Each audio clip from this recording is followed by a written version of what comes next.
Hello guys, Apple Times here, welcome to a new video, and today we're gonna see if it's worth upgrading to the Apple Watch Series 8 if you have an Apple Watch Series 5.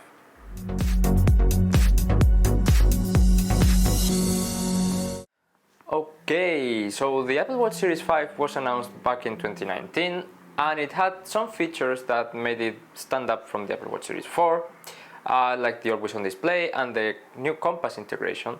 However, in itself, it wasn't really worth it to upgrade to the series from the Series 4, and that kind of happens every single year. So just a couple new features are added to each Apple Watch model, which if you have the previous one, there's no chance you should even consider buying it. But if you have an older one, they start to stack up and maybe they make it worth upgrading. So in this case, we'll see the features that were added with each model after the Series 5, and at the end we'll have a conclusion on whether it's worth upgrading or not. With the Series 6, two new features were added. A 50% faster processor that is actually the same that has been in the Series 7 and now in the Series 8, and a blood oxygen sensor which allows you to measure the oxygen in your blood, of course, and if I'm not mistaken, not that I'm any medical expert or anything, I think it helps you to see how fit you are. Then with the Apple Watch Series 7 there were a few new features, to be fair. Firstly, the first redesign since the Apple Watch Series 4, it now has smaller bezels and the case sizes are 1mm larger. It also enabled fast charging, but only with the included cable, and a brighter always on display. And lastly, it added certification for IP6X dust resistance and WR50 water resistance, meaning that it's very waterproof and very dust proof. And now we come into the Series 8, which of course was announced yesterday, and it has three new features basically. So firstly, it's a brand new temperature sensor, which actually has two, one on the bottom and one on the top, for more accurate readings. And what it does is, of course, measure your temperature, but if you're someone who has their period, it will help you predict in which phase of your period you are. Next, it has crash detections, so it has high G-force accelerometers, and it can detect if you have a car crash, which hopefully is a feature no one will ever need to use, but it's good to know it's there. And lastly, and this feature is exclusive for the cellular models, it now supports roaming on cellular, which is actually pretty good, since if you're traveling, you can also have your data plan on your Apple Watch.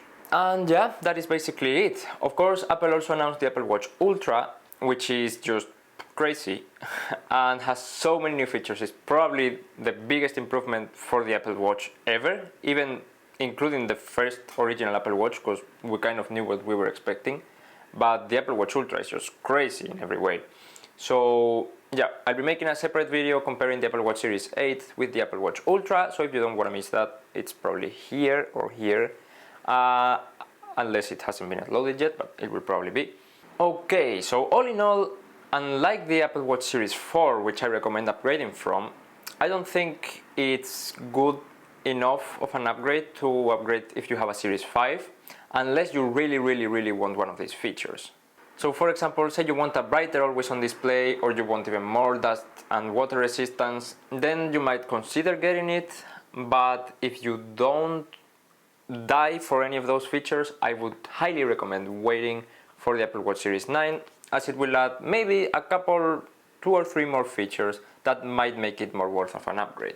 Another feature why you might consider upgrading is the battery life. So if your Apple Watch already has a very old battery that doesn't have a lot of battery health and it barely gets you to the end of the day, then yeah, you might consider upgrading to a new one, and while you're at it, it might as well be the Series 8. But if the battery lasts comfortably to the end of the day and you're fine charging it every day, I wouldn't recommend upgrading this year. I would recommend waiting for the next year again to see what the new features are. This is similar to what happened to me last year. I was considering upgrading my Series 4 to the Series 7, but then putting all things together, I realized, okay, I don't really use the watch that much. The battery life gets me to the end of the day easily, so I'll wait one more year. 1 year has passed and now the battery life is not that great. Sometimes I barely get to the end of the day, and this year I'm upgrading it. So yeah, if you're in a similar situation, as I said, I recommend waiting for the next year, and next year you'll make the choice. And yeah, if you have any questions, please leave them down below in the comments and I will do my best to answer. And also, thumbs up if you like the video, and subscribe for more Apple related content, especially now at this time. I'm getting one of the new watches, still haven't decided which one, but yeah, I'll be reviewing it, also the new AirPods, so definitely subscribe for not missing any content. But yeah, thank you very much for watching, and see you in the next one. Bye.